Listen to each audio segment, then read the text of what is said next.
Hey guys, I am back. It is my first proper episode back on this channel after my big break, and I felt like it was only right that I came back with a Doe video.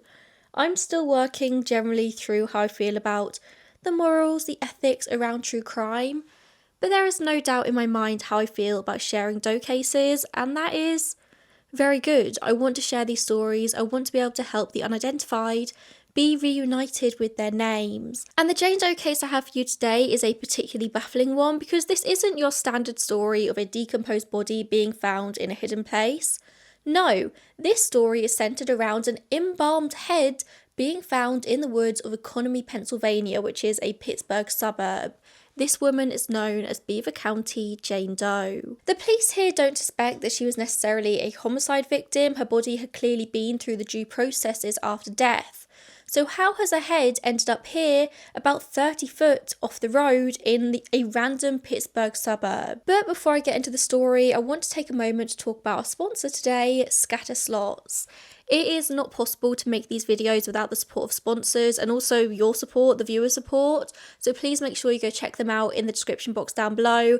Thank you to Scatter Slots. If you love slots, adventure and fantasy-packed fun, then you need to check them out. Scatter Slots is the top free-to-play casino app, and trust me, it is not your average slot game. Scatter Slots takes you on an incredible journey through different fantasy worlds whilst you spin your way to big wins, mega wins, and even huge jackpots. Everyone in the world seems to be on a fantasy hype right now. Maybe it's something to do with wanting to escape reality. Scatter Slots comes through for you. So much fantasy. The game features multiplayer tournament mode and single player adventure mode, so whether you want to compete with others or enjoy a solo challenge, there is something for everyone. And the best part is you can play online or offline, so it's perfect for travelling. Scatter Slots keeps things exciting with daily and hourly bonuses and new slot machines with astonishing graphics dropping every single week.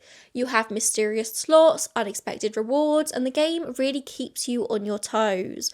Oh, and you can also team up with your friends by joining or by creating a clan, so you work together to defeat the bosses and collect these incredible rewards.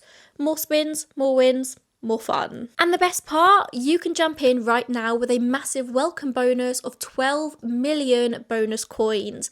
And don't worry, Scatter Slots does not use real money. This is not real gambling. It's all virtual, risk-free fun. So, what are you waiting for? Download Scatter Slots using my link in the description or the QR code that's on the screen right now and start spinning today. Again, a huge thank you to Scatter Slots for sponsoring this video. And now, let's get back to talking about Jane Doe. So our story today begins on December 12th, 2014 with a teenage boy calling 911 and calmly stating, "I found a human head." He's come across it in the woods about 31 feet off of Mason Road in Economy Borough in Pennsylvania. I do expect when the authorities turned up, they expected to find a decomposed skull. I doubt they're expecting to find a fully intact female head. They noted that her mouth was open and her eyes were closed. She was in really good condition. From an immediate analysis of the scene, it didn't seem like the head had been in this location for very long. There was no blood, there was no evidence, it wasn't a really messy scene, and she was too far off the road to have ended up in this position accidentally. It strangely seemed like somebody wanted her to be found. She wasn't hidden, she wasn't buried, she was just a human head lying in the woods, almost in a field even. It was just a baffling scene, and the head was soon sent to the autopsy technician to be analysed, and they soon realised that this was not the first time this head would have been seen at autopsy. Jane Doe appeared to have been professionally embalmed, which is a process that preserves a body and slows down decomposition by replacing bodily fluids with chemicals. It's usually used to make a body more presentable for viewings for a funeral and can also help manage the effects of illness or injury. Essentially, embalming helps keep a body more presentable to the human eye. It's cosmetic. Embalming is a temporary procedure and it doesn't stop decomposition entirely, it just slows it down. The moment you die, we die, our body will begin to break down, and it sounds really brutal, but decomposition starts within just minutes of our deaths. It is the most natural thing in the entire world. Once oxygenated blood stops flowing around your body, your cells begin to die and they release enzymes which essentially break themselves down. Obviously, external factors will affect how quickly a body decomposes, so the temperature it's left in, whether it's in heat or not, whether it's exposed to nature, the soil it's buried in. But according to livescience.com, on average, your regular body buried in a typical coffin will usually begin to break down within the year, but it can take up to a decade to fully decompose, like taking it down to just a skeleton. A body buried without a coffin, so just without protection from the elements and soil and nature, will usually skeletonize within just 5 years. Whereas embalming stops the bacterial activity that breaks down the body, and therefore the body will remain intact a lot longer, although it does depend on how well the body was embalmed as to how long it takes to start to break down. So expertly done embalming with bodies buried in a metal casket can mean a body might last decades with barely decomposing. But that does seem to be more of an anomaly. Generally, embalming only needs to last long enough for the families to view the body without trauma. It's designed to slow down decomposition, not stop it. That's very important to bear in mind. And I did actually find it very hard to find a timeline for how long a regularly embalmed body can last before decomposing. And it seems like there are so many external factors here that it's hard to find an answer. The conditions at the time of the embalming, the temperature of the remains at the time of the embalming, the quality of the fluids, the expertise of the embalmer. I mean, even medications that we take in life before death can interfere with the embalming process. But on standard, you're looking at maybe a few years before the body begins to break down. Maybe. As a bit of a side note here, I actually found it really interesting in my research to find out that the USA embalms much more commonly than other countries, and I fell into a bit of a rabbit hole whilst doing this research to find out why, mostly because I just like information, and it seems like at the end of the day, it mostly just comes down to funeral culture. It is much more common in the USA because of the customs of open casket funerals, so loved ones can get a last glimpse at the deceased before burial. Some of my research did point towards the American Civil War being the reasoning behind this. Apparently, most families during the war wanted their deceased loved ones to come back after dying on the battlefield, but the bodies would be entirely decomposed by the time they'd made the journey across the country. The USA, very big country after all. So the bodies would be embalmed to make them last longer for the journeys back to their families, and apparently it's here that that custom began. Don't quote me on this, I just fell down a rabbit hole, but I found it super interesting. Here in the UK, embalming just isn't really as common, and the majority of our funerals are closed casket. I don't think I've ever been to a funeral with an open casket. I don't even know if I like the idea of it personally, but yeah, it's all very cultural. Of course, embalming does happen here on occasion. It's up to personal choice after all. But also cremation, I found out, is also much more popular here in the UK.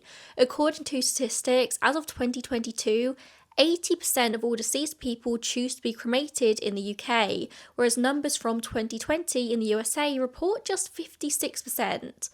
I will say, 56% is still the majority, but it's a fascinating difference. That's a big difference in percentage. Anyway, I just thought all that difference in death practices was really interesting, and I suppose it is still relevant to the case, but yeah, I thought that was fascinating. Another huge reason bodies get embalmed anywhere in the world is to keep cadavers fresh for scientific and medical training and research, and it seems like this was one of the first ports of calls for investigators. They contacted all the local medical schools to see if the head was from a cadaver, but none of them reported any missing heads. We will circle back around to this in a bit, the idea of cadavers and medical schools and bodies for research, but first I want to talk a bit about what was found in the autopsy, because you wouldn't think there'd be loads due to this being just a head, but you would be wrong. The head told us a lot of information. As I mentioned earlier, the head was that of a woman with grey fluffy hair, estimated to be somewhere between the ages of 60 and 80. The head was in very good condition, it hadn't been mauled by animals or seemingly affected by the elements, leading investigators to believe that it hadn't been there for more than a week. But again, because it was embalmed, it was very hard to tell. Her skin was very smooth, the tissue was well preserved. The coroner said that she was in excellent condition, or at least excellent condition for a head that had been outside for so long. Investigators have always suspected that the head was purposefully hidden away from the roads due to the lack of signs it had been moved to this location by animals. A team of 50 people and cadaver dogs were brought out to search the area for the rest of the body, and nothing was ever found. This was just a lone embalmed head, kind of in the woods, kind of partially in a field, away from the road, so it's not like it fell out of a car, it's not like it was thrown from a car. It was just like it was placed there by somebody to be found. But why? There seemed to be very little doubt that this was a professional embalming as well. Like, this was a very well done job. Eye caps had been put in place, which are basically these prosthetic shields used to preserve the shape of a deceased person's eyes, and importantly, keep the eyes closed for these viewings. Again, a lot of the time when people are embalmed, it is for public viewings, and it can be quite troubling for loved ones to see eyes caving in or receding. So an embalmer's job a lot of the time is just to keep bodies presentable for the loved ones. However, when the eye shields were removed by the technician in 2014, they found there were no eyes behind them. There were no eyes. Now, it is worth noting that an embalmer is 99.9% of the time not going to be the person who removes the eyes from a corpse if it needs to be done. That is often done by the technician at autopsy, and sometimes they'll be the ones to put eye shields in place. Eye shields are very, very normal, but what the technician in 2014 found behind the eyes was less so, because the woman's eyeballs had been removed and were simply replaced with small red rubber balls. And this is not a usual practice. And this is a point that has baffled any professional involved in this case ever since day one, because there is no reason why these red rubber balls would need to be in there. It is not the norm. This is a very well done, very professionally done embalming job, but then there are red rubber balls in the eye socket. Why? There are some reasons why eyes might be removed post-mortem. Perhaps the deceased was a tissue or an eye donor, or they had a disease of the eye that warranted the removal, but this would be so incredibly rare. I mean, even in cases of organ donation, usually only the cornea is taken. It's very, very rare for the whole eyeball to just be removed. But in those rare cases, the eye caps are just put on as normal and nobody is any the wiser. Under no circumstances are rubber balls put in the place of the eye. There is just no reason to do that. And I want to make it clear here that these weren't medical grade rubber balls used in the profession for other things. Like, no, these were children's toy rubber balls. They were found to have been manufactured in China. I think they had China printed on them. So investigators tried to trace them back to their origin and go from there, to no avail. So you've got this really weird dichotomy here of professional eye caps being used, but also the weird usage of the rubber balls for no reason whatsoever. If a professional wanted to fill the space behind the eyelids, if for whatever reason the eye shields weren't doing their jobs, they would most likely just use cotton wool to fill that space, which is cheap and very easily accessible. They wouldn't jam a children's toy in there. It just wouldn't happen. On top of this, it was also found that the head had been dismembered professionally. Many pathologists have agreed that this was not the work of an amateur. This was a very neat, a very surgical dissection. Somebody took their time, they knew what they were doing. This was essentially a professional job, which just adds another baffling layer to this case. This is a woman who died for reasons still unknown, was professionally embalmed, suggesting that she went through all the normal death avenues, all the normal due processes, and then somehow her head ended up in a woods near Pittsburgh. Was she buried and dug up? Was her body donated to science or medicine and was just never disposed of properly? There are loads of due processes in cadavers to make sure the bodies are handled with respect. There is always a paper trail. You should always know where a body is and what became of it. But what if in this case there wasn't? What if this woman, for whatever reason, just slipped through the cracks and somebody tried to cover it up? And all of these possibilities make it so much harder to try and chase this woman's identity, because chances are that her family have assumed that she is either A, safely buried, or B, her body was treated with respect as a cadaver. They likely have no idea that they even need to be looking for her. This is somebody who probably died, and a family went through the processes. They did what they needed to do. Although it is said that her head remained in very good condition, out of respect, authorities have never released photos of the head itself. So instead, they have released multiple forensic sketches of her, as well as a very realistic clay rendering. And you can only assume that these are all pretty decent depictions of the woman because, like I said, her head was in incredible condition. Although it is worth noting perhaps that features can change pretty drastically after death, even with embalming. So, beginning to end, this entire case is pretty frustrating. It is entirely unique, and investigators have said they have never encountered anything like this before. And to top it all off, DNA isn't even of any use here because of the embalming. Initially, police wanted to try and use forensic genetic genealogy to identify her, but despite multiple efforts, they've never been able to extract any DNA. The embalming chemicals essentially just destroyed everything. They've tried 5 times at this point, I think, and there's just been no luck. They are hoping that as new tech comes out, they might be able to find something, but as it stands, there's just nothing. They did send a sample of her brain, tissue, and hair to the FBI, who did manage to run toxicology, and that was luckily successful.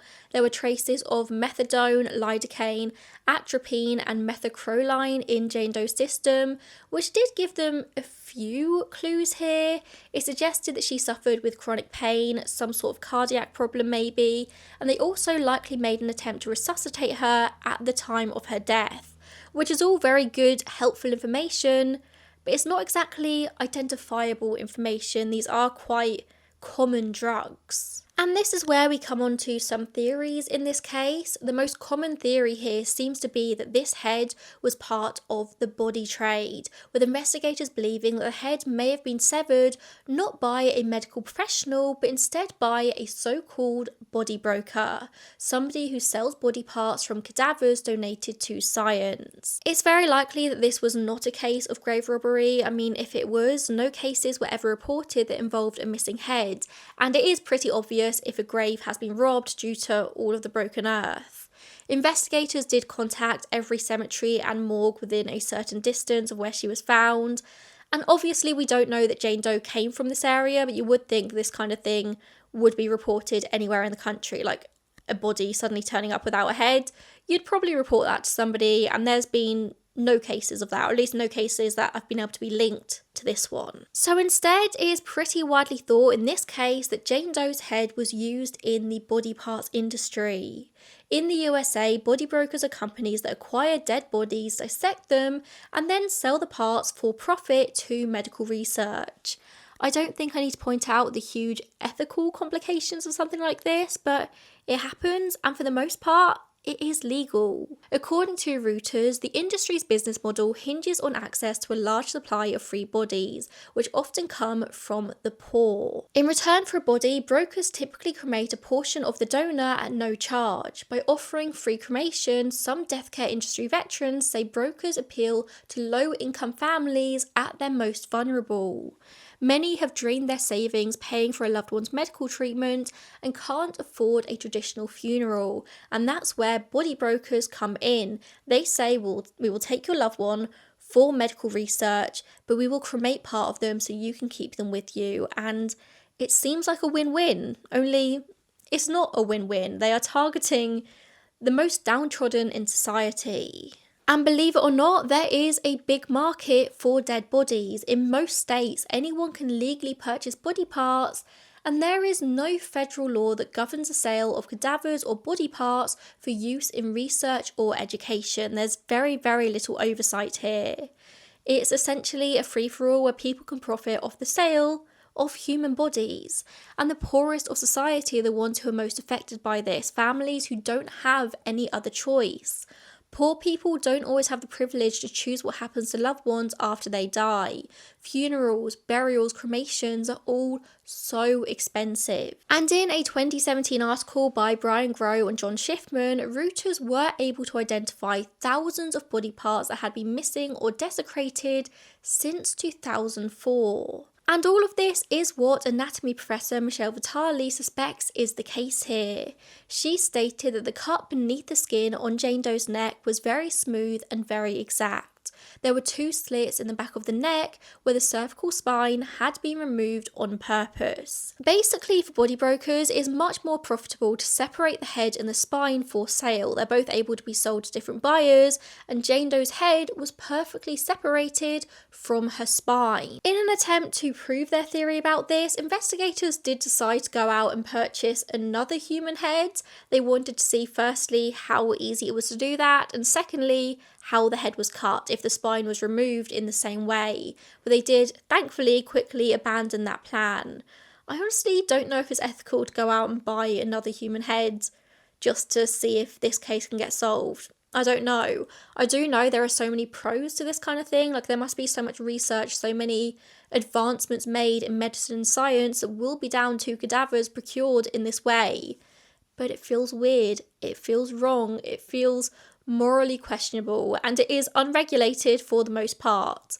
However, whilst the authorities did ultimately decide against this, rooters went ahead and did it. They found a broker in Tennessee with no ties to this case. They were able to purchase 2 human heads for $300 each, and then they got a medical researcher to compare how the heads were cut with Jane Doe's. And yeah, it does seem like they were cut in the same way, with the cervical spine being removed. Is this enough to state categorically that Jane Doe's head came from a broker somehow ending up here? Not really, but it is certainly interesting to know. There is no way of knowing for sure until Jane Doe has been identified and that paper trail can all be followed that this is what happened to her, but it seems likely at this point. In their attempts to identify Jane Doe, authorities have obviously unsuccessfully turned to her teeth. She was found with a full set of teeth, and dentists at the University of Buffalo School of Dental Medicine carefully analysed each and every one of them. And it seemed like she had had extensive dental work in her life. Every single tooth had had some sort of work done on it, and some of them had had work done multiple times. One tooth had had 7 fillings done on it. So in life, this was a woman who had access to dental care, which might seem like the bare minimum, but dental care isn't available to so many people because it costs money.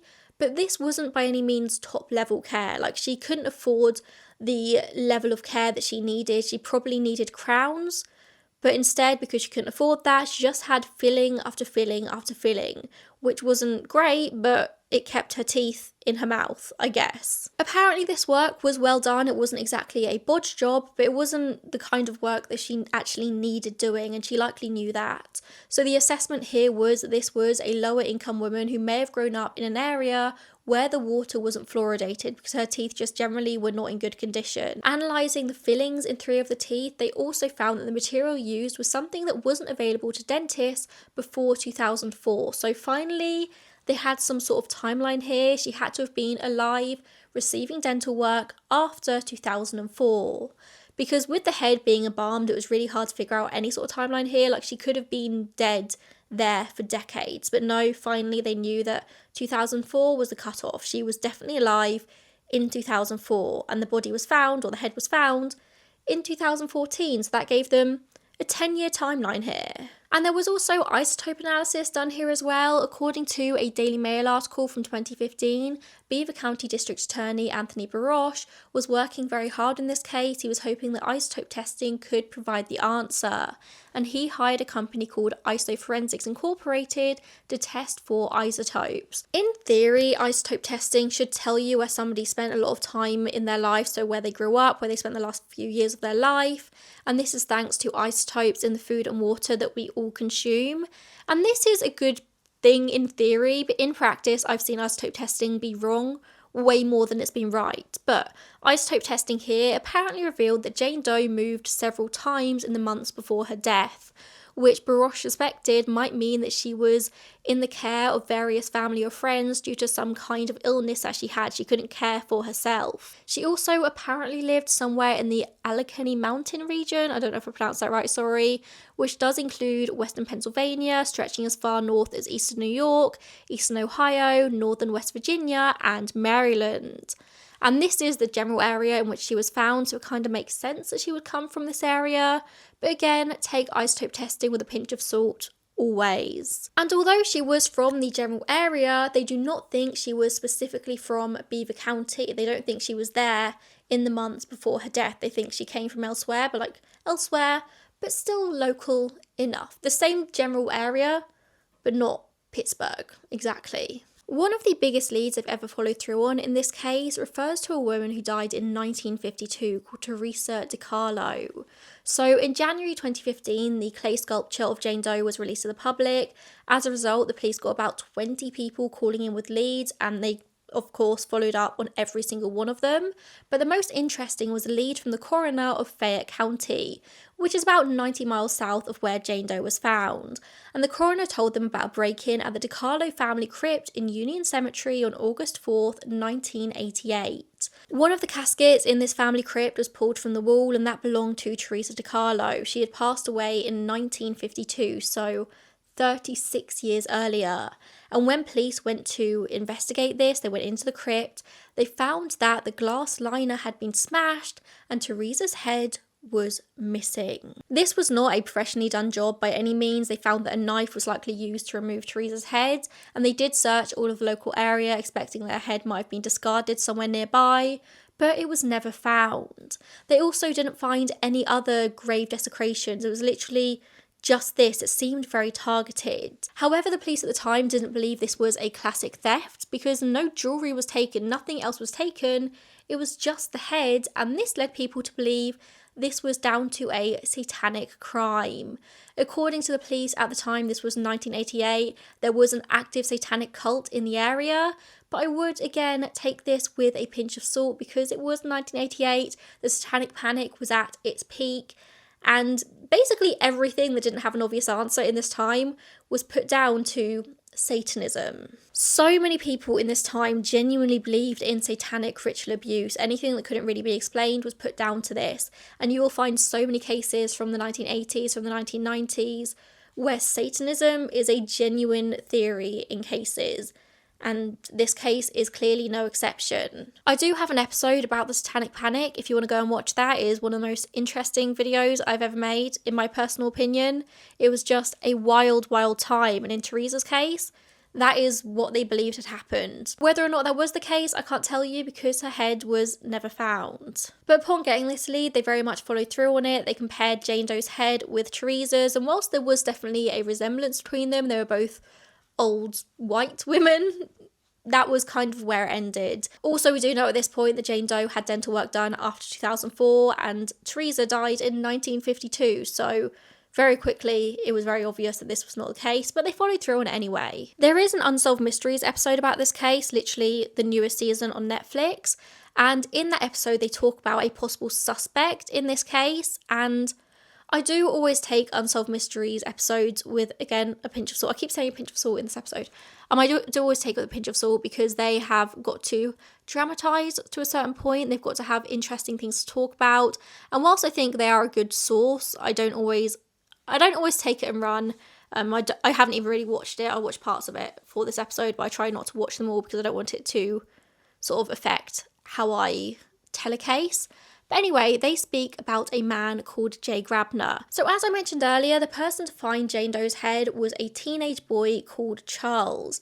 And Charles used to be very close with a man called Jay Grabner. Jay was a little bit older. It was kind of like a mentor-mentee situation from what I can gather. And they had a massive, massive falling out, and they basically ended up hating each other. And then one day, Grabner finds out that his horse Ginger has been stabbed in the field and essentially doesn't end up making it, and Jay is convinced that Charles is the one who stabbed his horse, and he goes around telling anyone who will listen that he is going to get revenge on Charles. And then one day Charles is walking through the woods / fields, the same field where Ginger was found stabbed, and finds this human head. The theory being that Grabner placed this head here for Charles specifically to find, hoping that he might get framed for murder. Obviously, we know that is not what happened, but the police very quickly started interviewing Grabner. Charles is not spoken to in this Unsolved Mysteries episode, he's barely referenced.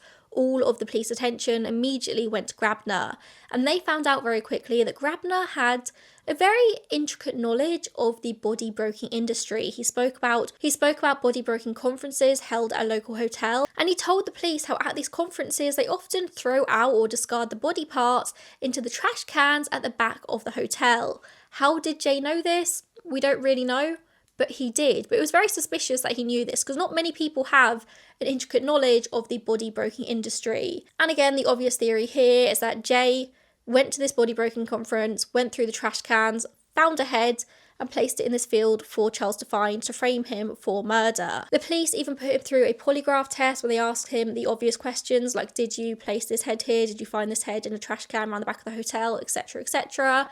He said no to everything, but it was found that he was lying with a 99.9% probability.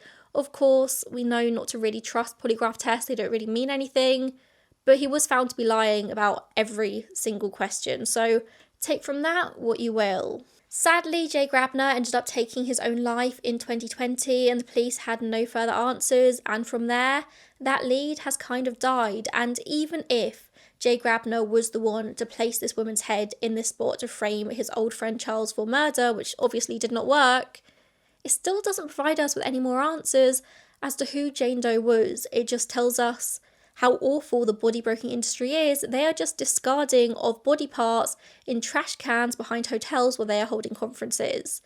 It doesn't provide an answer for us. All it might tell us is how the head came to be in that specific position, but it doesn't tell us who she is. And that is the main thing we want answers for at this point. We want her family to know what became of her. We want them to be able to properly bury her if they never got the chance to do so.